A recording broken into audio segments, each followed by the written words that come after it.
Yeah, so I've got two receivers for you, one from last year's draft class, one from this year's. And I've got Luther Burden, which the reason I chose this one is because early on in the draft process, like when he was still in college, we both really liked him. And then it seemed like you kind of faded away. Like, I'm not sure he's got it because of what he was asked to do was that short area, make a play after the catch, versus new guy, Skylar Bell, who is a receiver that we both really liked coming out, gets the good landing spot in Buffalo with Josh Allen. So one guy kind of moving down from what I'd gathered in your rankings, another guy moving up in the new piece. So which way are you going?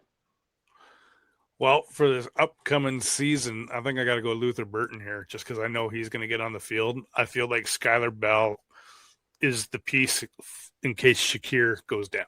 Then we'll just plop in Bell there and he can replace without losing much of a step. Where Burton, I think, is going to be the focal point of the Bears, kind of like Ahmad St. Brown was of the Lions.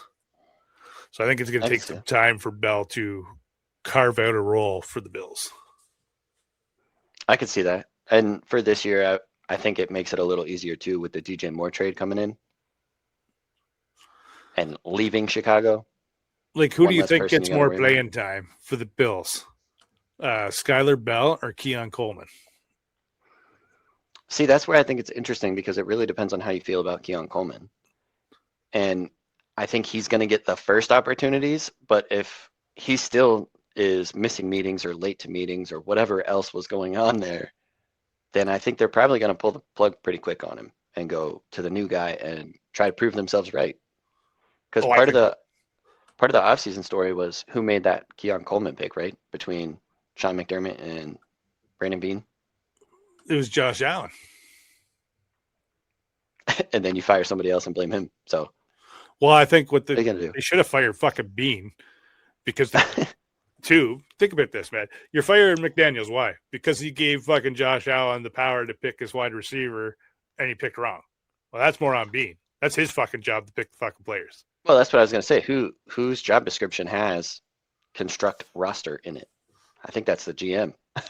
GM does everything like that. So to me, that's where I'd be looking is Bean. But McDermott McDermott is third. If he was currently still a coach, he'd be third on the list for most wins of a current coach. I'm not surprised. We've seen a lot of turnover the last couple of years, and I think part of the reasoning they gave was we need something different because this isn't working because they couldn't get over the hump, right? Yep. I am a little surprised though that McDermott didn't have some kind of defensive position